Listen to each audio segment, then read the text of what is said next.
esprit. Nabi combien de fois mon asso sur ça l'avortement. To maki ezo bima bébé. Au moment que mususu ba orienter esprit a manipuler orienter vineke yeka la césarienne.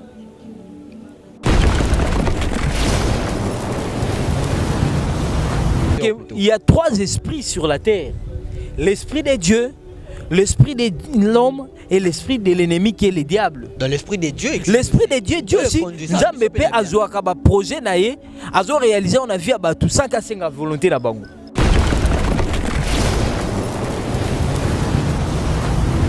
Nzambe akela mutu d'abord esprit.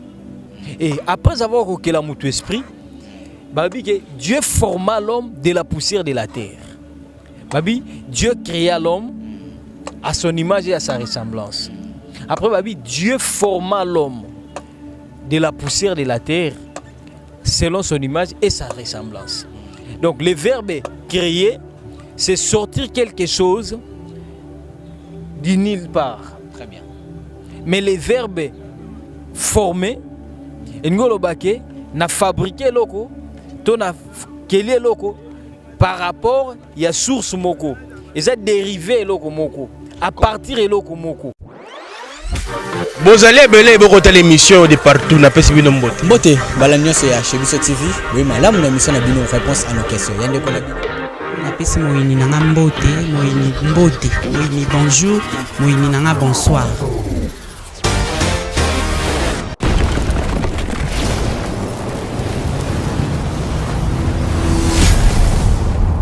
Chez Biso Télévision, chaîne Oyo Kokani na yo. Mbote, la grande famille internaute, bienvenue dans votre émission Réponse à nos questions de votre frère Brad Bumba, comme nous appelons le mathématico de la presse. Un réel plaisir de savoir, vous êtes tellement nombreux, alors nombreux de nous suivre partout au monde. Vous êtes en France, vous êtes en Angleterre, vous êtes partout. Awawana STP, pas si ça la bisokaka, guerre Est et Angoana, bandegonso bazoku fondé, bantaba, onde basoso, nenge bateka antaba na kapela, nde bateka ngulu na kapela, nenge batu bazoku fakuna na Beni. Awawa ba champagne zo melama, awawa bazo fanda, on dit que tout se passe très bien. Awawa donc ba honorable bangwana ba obima bazo fêter parce qu'abimi ministre, mais kuna na est on n'arrive pas à comprendre qu'est-ce qui se passe. Monisco to bengana Monisco donc marche ça la makaka kuna na Beni na est, mais biso awawa on ne sait pas qu'est-ce qu'on peut faire. Toyo kabanzembo, tozo kenda ba boîte, tozo kenda tamsuna église peut tozo kende to sambela bien, tozo louer kolo mais d'autre côté il y a pays na biso on pleure. Qu'est-ce que nous voulons? Tous en Posamboko et Kabwana, tous en Posamboko et Zalandeni, le président de la République. Vous êtes là, à Kinshasa, bien assis, mais à l'Est, ça ne marche pas. Voilà, aujourd'hui, je suis avec un homme de Dieu. Grâce à l'Oko, on a lobby, sur la manipulation des esprits. Des esprits manipulés à mout. Pour tout peine, on a des rebelles, on a des esprits manipulés pour Est. On va parler de ça avec l'homme de Dieu, le prophète Hervé Yombo. Déjà, moi, je le connais depuis très longtemps. Alors, je le recevais déjà bien avant. Aujourd'hui, c'est, je dirais, la première fois de le recevoir chez moi. On a plateau, on a vu sa réponse à nos questions. Et sur notre chaîne, hein, chez Biso Télévision, une chaîne qui vous ressemble. La chaîne Oyo Kokani Nabino. Voilà, chez Biso Télévision. Merci à toute l'équipe. Hein. Je salue... Jonathan Moukadi derrière la caméra, je salue toute l'équipe, l'assistance, je salue Cheikh Moukadi, Maman Lydie, la grande famille, je salue aussi ma famille, hein, la famille Bumba et puis la famille Mamba, merci à vous. Je salue ma partenaire privée, la Louve Noire, Sila Boula, comme l'a appelé la femme du chef, merci à toi. Je salue Perry depuis Londres, je salue BBC Vonga, Istanbul, donc Oye Yangwana et Yokayo, F Mambote, merci à toi. Merci Naya, Henri Ndonga, Layan Zambé, Naya Charlie. Merci à toi, merci aussi hein, à maman Aminata Ndonga la Bille et la Queen, Namolonga Naï, papa Freddy Bille. Je suis avec l'homme de Dieu, le prophète Hervé Yombo. Avec lui, on va parler sur la manipulation des esprits. Un bon thème hein, à développer avec l'homme de Dieu, mais le lopas n'angezakara est. Je vais plus marteler l'esprit n'est là tarabatu na ba est wala. Motolanzambe la pesi Mbote. Mbote, papa Brad. Bonne santé. Non, ça va par la grâce de Dieu. Ça fait tellement longtemps. Non, on est là. Na bengi yo, na bengi zani ba prière, kaka to zena ba déplacement. Misale zai moi mingi. Misale zai mingi, mais on est là. On est là, enfin on est là. On va parler sur la manipulation des esprits. Mais avant Tokota, la manipulation des esprits. Kumba biso dans la prière pour Tokota na présence à Kolo. Éternel notre Dieu, te recommander auditoire na biso ya lelo na maboko na yo. Bato ba Rolanda biso ba téléspectateurs na bandaku na ba misala na ba train na ba bus bipai na bipai to na mituka. Loboko na yo ya nguya ebatela bango. Fongola makanisi na bango molimo afin qui va comprendre pensée na yo. Au nom de Jésus-Christ, amen. Amen. OK. Merci beaucoup, Moutona Nzambe. On va vraiment parler sur ça, la manipulation des esprits. Thème mot kitoko. Oui. On va développer. Yebisa bisomuki, c'est quoi la manipulation des esprits? La manipulation, il y a des esprits. Il y a d'abord thème moko importante. Aujourd'hui, na kati ya livre ya Luc chapitre 13. Luc chapitre 13. À partir du verset 1. Très bien. Na verset 14. OK. Luc chapitre 1, le verset 1 à 14. OK. Et deuxième verset, on peut s'apprendre à lecteur et la Bible. Et je conseille souvent les enfants de Dieu, temps et autant la Bible. OK. Parce que la parole de Dieu ou la pensée de Dieu est exprimée dans la Bible. OK. Alors, vous ne pouvez pas me dire que tu es un chrétien autant à Mukanda Nzambete. Alors, Mukanda Nzambe menen a simbi Bible était a simbi téléphone. OK. Le monde évolue na malamu pe na mabe. Alors, la Bible, on les trouve dans ma plateforme belé. Très bien. Même la Bible, les instruments ils permettent que na tanga ba écrit. OK. Les plus importants c'est écrit. Na cause appelé na constitution na carte Bible et à téléphone.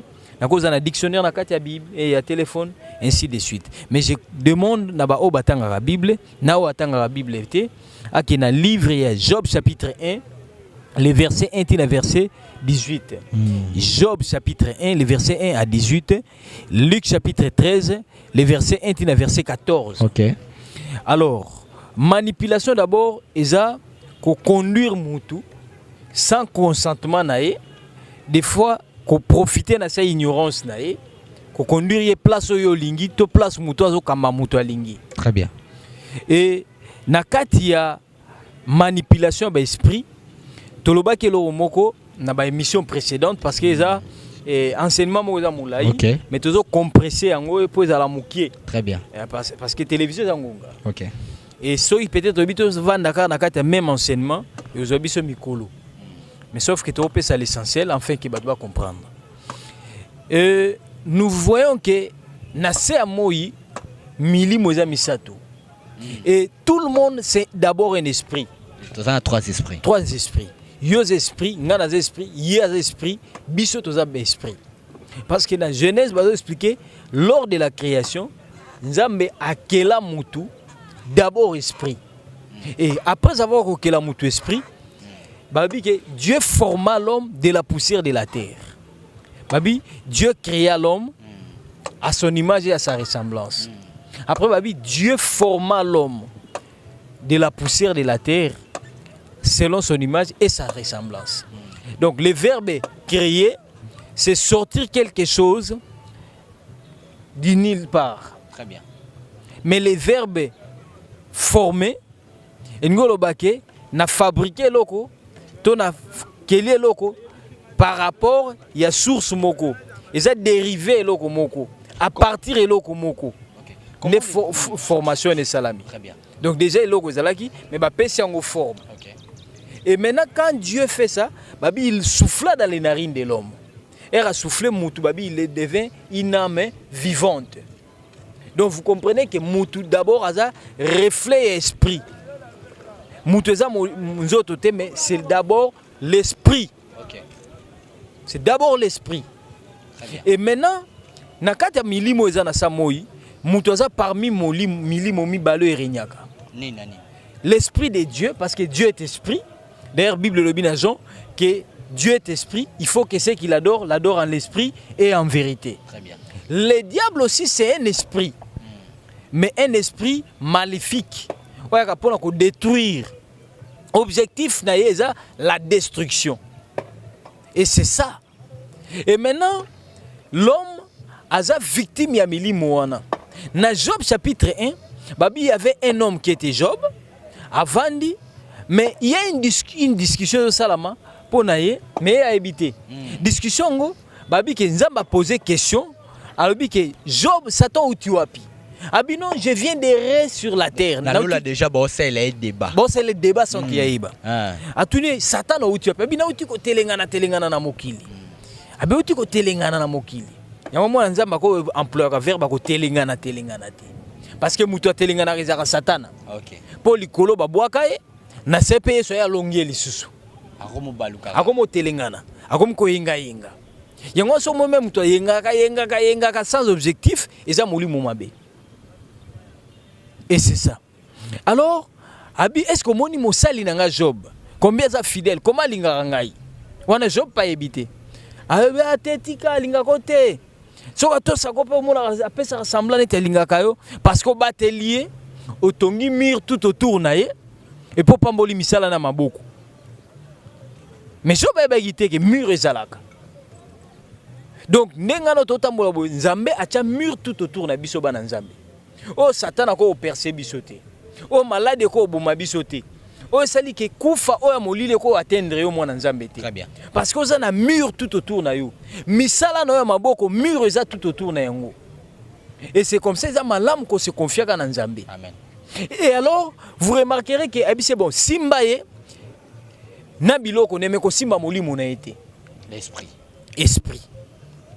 Donc au monde que molimo oaza satana ayeko manipuler babike basala Job bavandaki baye na sango pa moko abito bande ko batela bibwele na ebiso o pesa biso to kingela abi na moni ba rebelle baye ba bomi batu massacre salami carnage salami kangande na biki yango na pour vous appuyer que même makambo salama na est ce sont des esprits. Très bien. Les esprits démoniaques parce que yoko boma mutu neti yote oko kata moninga no mutu neti yote. C'est un esprit méchant ndeko pousser mutuka boma.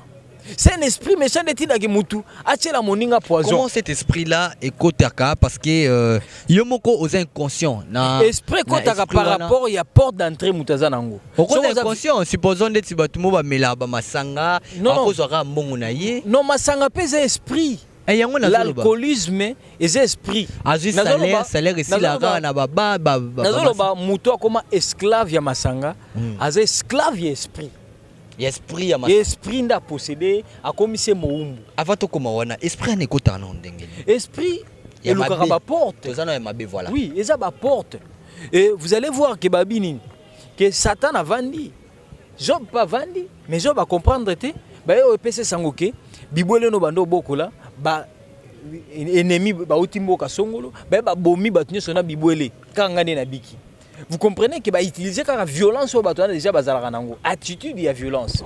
Ce qui est la violente Satan a ko celle la violence. Très bien. Alanda o déjà caractéristique au mutazala nango.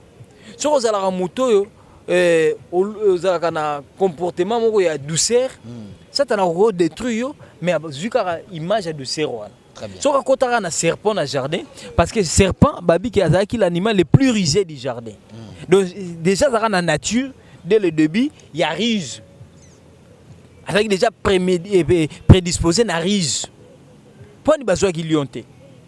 Pour lui ça na violence, moi ça okima. O comme mara misusu. Mais serpent il va ko approcher muto. OK. Et c'est ça. Et c'est ce qui a fait que a eu prédisposition à ranango pour qu'à se servir nango. Et de là, Job a péché la nouvelle. Oh t'es là, babomi batni sokangani etikali. Mais c'est un esprit et manipuler batona la violence. Et c'est pourquoi il est important de prier pour notre pays. C'est ça. Bible bito bon de la pona kimia mboka na biso, biso toza ba bénéficiaire na yango. Mais c'est là mettons au moins na Nzambe azo modure mboka na ye. Ah mboko ebonga ici. Ebonga ici te bosse bongi te zuili. C'est quel esprit ekola? C'est l'esprit démoniaque. Et ça nous manipule. C'est une manipulation. Vous savez, je vais vous donner un exemple. Les gens partent en Europe, des fois il y a une histoire Europe. Vous savez, à un certain moment, il y a des siècles où il y a eu la chasse aux sorcières en Europe. On a brûlé des sorciers. En France, mais histoire on a brûlé en France, on a brûlé des sorciers. Il y a même des ouvrages. Très bien. Et bah comprendre que le développement a été à cause de Biloko. Bandoki. Mais na bité ke batumba bandoki po ba kino prophète atinda ba tuba lenche. Te batumba ni na est wana bandoki wana esprit mabe wana. Faut batumba bango. Les problèmes spirituels c'est résolu d'une manière spirituelle. Et la loi des talions peut exister. Non, Jésus-Christ est venu abolir la loi des talions. Habike à moi la vengeance, à moi la rétribution. Combien de temps nous allons bébé on a miké bazo kufa esprit ni les la tayo pour na mwana muké bon. Vous comprenez que une personne normale a cause ça l'angoté. Vraiment. Bref, vous comprenez que ça c'est une manipulation de l'esprit. C'est un esprit méchant. Très bien. Au côté na kati ya mutu. Et comme qu'on manipuler bongo. Et vous allez voir que net par exemple nous sommes ko biso prophète so na za na mbongo te na za kimia. Mais so ka il faut mêler tia langwa. Soka langue ta mona kameli. Et bongo oya bota kati. Et puis mona ki ba tiema boko na ba poche ba yibi wa koza nango atike maboko pamba. De sorte que li pamba nda yoki bien. Yoki bien. Esprit na vandi kimia. Pe ba ideni so zaina ngo so zimbongo esala mate. Au moins que mutu so za so ngana yoki kana so na sokisi mutu te na vanda kimia te. Esprit bitumba. Mais herbe okangi après avoir ozokisa mutu. Au moins que avandi kimia. Mais pourquoi pas continuer sur la violence wana? Vous comprenez que l'objectif nango est nuire kakaye. Elle a commis déjà détruite esprit en évangile kimia. Au moins que net par exemple que esprit mogo par exemple impudicité côté les motos. Voilà. Donc yeso qui et là tissio n'esprit mari de nuit femme de nuit et comment manipuler. Moi j'ai vu des gens. Il te dit qu'il y a des prophètes so qui ngana bimina 5 6 femmes té na ko kamala moté. Donc pour ça moi si kaka. Ezoya kaka. Là moi si peut pour ça mobali kaka. Habitenga ko vivre na mobali mon côté. Il faut la mon 4 5 6. Vous comprenez un peu? Très bien. Et c'est un esprit né et manipulé. Donc, c'est dépendre na été. Comme un bon discernement katina, comme un zangi yango. Et c'est que muto yazana miso komona. Et qui a sungaï. Mon moto nzambe, ça arrive comment? Esprit wana, ezate le mot héréditaire famille. Non, non, ezana ba source divers. Ce que ça doit être quand on a ba source. Wana, c'est toute une émission encore. Il y a tout les atels me belé pour ezate mon kitoko. Oui. Est-ce que bakoko na biso basalaka mabete na ba est wana? Est-ce que ngai nde na za mbongo na poche fanda raté? Non, les problèmes il y a manipulation d'esprit et ça n'a pas diverses sources. Na pèse exemple moko. Au moins que maman par exemple, aza moi c'est ma bonne élite. Abimara na tongo, azonga 2h 3h du matin. Azana ba vie moko mobulu. Et robota mona okamwa ki mona no lobby 17 à 13 ans, mona comme déjà otambola mbilinga. Voilà. C'est déjà une porte d'entrée. Parfois yo sala ki ngote, mais parfois même koko na yo. Mais tout ça et ça là qui ba retomber na ngonde ya kana sima. Et Bible lobby ke ba parents ba lié mbuma ya mumbesu mino ba nesa nini et baby. Mais nzamba lobby ke na rolinga lisusu te parabole wane c'est conjugué na Israël. Ngolo bake na pesi bino nzela. Yanet par exemple le tuberculose. Les malades déjà réels. OK. Mais déjà nzamba sunga ke ba scientifique ba zelango kisi osala ke très bien. Et zora lisusu makasité. Existence nango ezala ezala maîtriser. OK. C'est de même nzamba bike na kolinga lisusu te parabole lo bake les parents mangent des raisins verts mais les dents des enfants sont agacées. Est-ce que na pèse exemple moko les loto ba corona c'est un esprit. Ouais, manipuler batu ba église kangami et manipuler batu ba restaurer kangami et manipuler batu ba fête katani et détruire ba foyer à batu. Très bien. Moi je sais il y a des gens va perdre 4 5 personnes à famille. Vous comprenez que muto baté et c'est épidémie mais épidémie on outil wapi. Vous comprenez que c'est un esprit qui a été envoyé pour manipuler le monde. OK. Et si quoi ça ka bon côté manipulation d'esprit et quand tu même dans ba relation intime ya batu. Très bien. Au moins que mutu abiso que non papa ngane za boye nazo au moins 4 7 fois ba fiançailles. Mais une fois fiançailles azukara et fiançailles zuka likanisa ko yako bima pa na biso makambo baby so na musala katani. Et le reprenant ngana lo benga na o abota kate avortement kaka. C'est un esprit. Nabi combien de fois mon asso sur ça l'avortement to maki ezo bima baby au moins que mususu ba orienter esprit a manipuler orienter vineke yeka césarienne nzamba sala ke moi si abota na niveau basse. Voilà, Nzambe. Vous comprenez que tout ça, ce que ceux qui m'ont normalisé en moi akangola manango ezate. Parce que la Bible dit que vous connaîtrez la vérité et la vérité vous affranchira. Très bien. Et c'est comme ça que la Bible dit que Jésus-Christ est venu en fait de détruire les œuvres du diable. Très bien. Et partant d'ango, il est venu chercher ce qui était perdu. Manipulation esprit cause que ba côté li mwana no ndako. Au moins moi na développer le kutana moyibi. Obi amemona zala ki boete. Akomi boye ndenge nini? Obeti solution za na ko beta te. Ngana moni mutu. Ngana moni mutu bandeko na ye. Na badia Mbappé. Oui. Ko fumer wana. Au mona ke lelo molimo mo tambola. Ba beone nini molimo ya ko zododo. Batu bazaka zododo bombe. Au moins que ba jeune garçon na ba jeune fille ba ko ba obeba.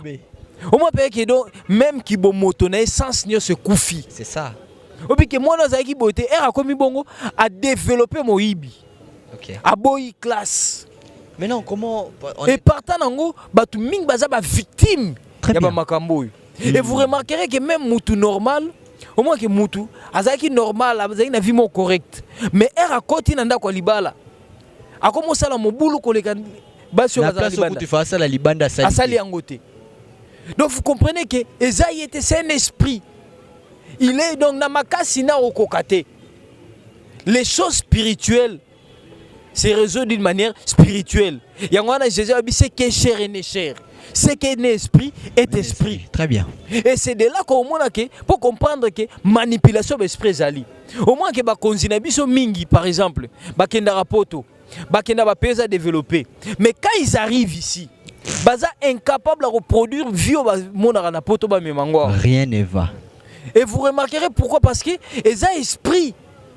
Muto mona ke so bongisi nda kunae, cela lui suffit. Ako bong sanzelate. Voilà. Donc, hier abima libanda mona libulute, amona salité te. Vous remarquerez que mutu normal ako vanda kota fulute. Mais nini osala ke omona ke libanda to vandi na ba fulu. Ba matiti. Ba matiti eko sali na zamba. Nature pe na po ba monaka. Vous comprenez un peu? C'est un esprit. Donc, l'esprit nous oriente na destruction bien orienté. Très bien. Vous remarquerez que mutu azo sala likelemba par exemple. Abando bomba likelemba depuis janvier, tina décembre pour que apanza yango.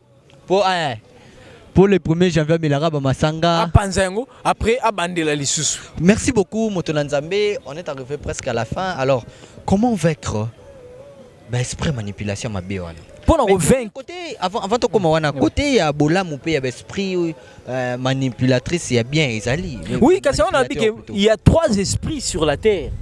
L'esprit de Dieu, l'esprit de l'homme et l'esprit de l'ennemi qui est le diable. Dans l'esprit de Dieu. L'esprit de Dieu, Dieu aussi. Nzambe pe azo akaba projet naé, azo réaliser on a vu abatu sans casser la volonté na bango.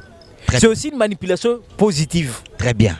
Et dans la manipulation positive, Nzamba vandi à l'obinin, na Jérémie chapitre 29. Abi, je connais les projets que j'ai formés pour vous. Non, ça le projet pour nayo. Les projets de paix de bonheur, non c'est des malheurs. À ceux qui kakana, yo po bota manasa moi. Nzamba senga papa no volonté. Ah oui. A senga maman no volonté. A tout na ro ki acho sex nin. Yemoko. Mais au moins qu'après un temps, tu vas voir les bienfaits, il y a le lenga salelio. Yangwana senga batu. Prophète Hervé Yombo kitoko, taille normale. Donc yangwana ebisa batu. Lamino kitoko. Yangwana ebisa batu mingi ke mobali koko ma moi cité. Pardon na komo na Yesu. Soko se retrouver na biloko na basala nzambe ba bonde la pono nzamba kangola yo. Vraiment. Nzamba bi pourquoi te sala sala mobali? Si. Moi si koko ma mobalité. Je vous en prie au nom de Jésus-Christ. Amen. Parce que nzamba bi le pourquoi sala ki obongo. Vous allez voir que manipulation d'esprit et détruisera même ma carrière à bateau. Lelo na tangi na moni Macdoff. Macdoff a koufi bateau ba aux États-Unis parfois na 2009 il y a monsieur Macdoff au asalaka le plus grand escroquerie financier na monde. Asala banque moko moyibi ayiba bateau ba bomba mbongo na banque zoke sala raté. Bateau misu ba kufa ba vie beba. Ponango net lelo ba et lui, ça la nini. My God rêve. My God, voilà. bamisu babomba ba million na bango do ba manipuler pe no memi mongo yaka na mbongo ozwa boye yaka na ngo ozwa boye après un temps on se retrouver que au bambani osili bamisu babomba même ba mbongo mapango na bango kuna. Ils se sont retrouvés par terre. Donc le diable peut te détruire de cette façon-là aussi. Or Bible le binine poussé par l'esprit que les hommes ont parlé de la part de Dieu. Très bien. Et j'ose croire que message lelo eza pour condamner mutute mais nzamba nga bana ko bimisa batu nakati ya manipulation na mutu mususu bazo manipuler moli monika na malade. Comment vaincre cet esprit parce qu'on est arrivé à la fin? Il y a liboso ezali que la prise de conscience. Bible le biboui poussé par l'esprit que les hommes ont parlé de la part de Dieu. Netolo babo c'est l'esprit de Dieu qui donne l'alerte. Pona ko kangola batu. Mutu mususu azake asala makambo simba akate. Molimo mabe o memeka na ba place pourquoi qu'on se retrouver ka ba place à ba malheur. No yo continue à faire mobo à faire na ka RE o beba nde o kota na kati. Du moment ba ninga ba sala déjà ba resisa place wana. Pourquoi est-ce que yo oko ya ka place o mbila ya okanga batu. Ouais. No yo faut zaka du mauvais côté. Donc prise de conscience. Au mauvais moment, au mauvais côté. Vous comprenez que on réalise au bino, ça c'est un esprit. C'est après que Job se rendre compte que c'est un esprit. Mais au début, il y a des circonstances à vie. Au début, les rebelles, ils serviteur. Après un temps, il y a un malade des yeux makasi. Alors, il sert malin. Mais ceux qui sont malins, ils sont malins. Après un temps, il faut comment il déstabiliser. Voir même sa femme, comment il sait que Modir Zambosani no kufa. Moli moye même bomina bana na mur kweli bana. Neto mona ya mula le kaki a betaki, soki na kisenso mur kweli bana ba kufi 4 na famille. Vous comprenez que ce sont des manipulations d'esprit. Ba esprit ne manipulera batu et manipulera même ba climat, ba saison même. Donc saison moye bomi batu. Souvent totangi na Bible nous comprenons que ce sont des esprits. Exemple même moi sur totangi na Luc chapitre 13 wana. Babi, elle avait la forme courbée, mais où dans la synagogue, dans cette église. Mais tant que Jésus a simbi na mukonga bondeli, abi molimo tenga misaka, oh gumba mwana moi so bima, babi mwana na moi c'est nioloki, babi que ça faisait 18 ans, oh yazaki na position. Mais où dans l'église? Pourquoi il s'entenga ensemble la ngandi marana te makamwana maladi babi non nyoto rendre nzambe grâce na nyoso. Nzambe na pesaka, nzambe na zoka. Est-ce que Job nzambe na zoka to Satan? C'était les diables. Voilà, c'était les diables. Merci beaucoup, l'homme de Dieu. Le temps nous fait défaut. Tu as vu que tu continues deuxième partie. Alors, un numéro de téléphone, on continue sur le Bako Olandayo pour une émission qui toque au sali sur la manipulation des esprits. Où ils ont parti 1, deuxième partie. Oui, deuxième partie. Mais tu nous as tellement ébélé. Vendredi, oui. Ok. Numéro de téléphone pour nous balandi biso, pour nous question. Ba suggestion, ba requête, ba prière et ba question moko place au comprendre était pour même la classe nous va comprendre mon côté. Alors nous devons approfondir connaissance, nous devons besoin de prière, nous devons besoin de longoler na état wana comprendre qu'est-ce qui se passe dans ma vie. Comment est-ce que je dois sortir dans ma vie?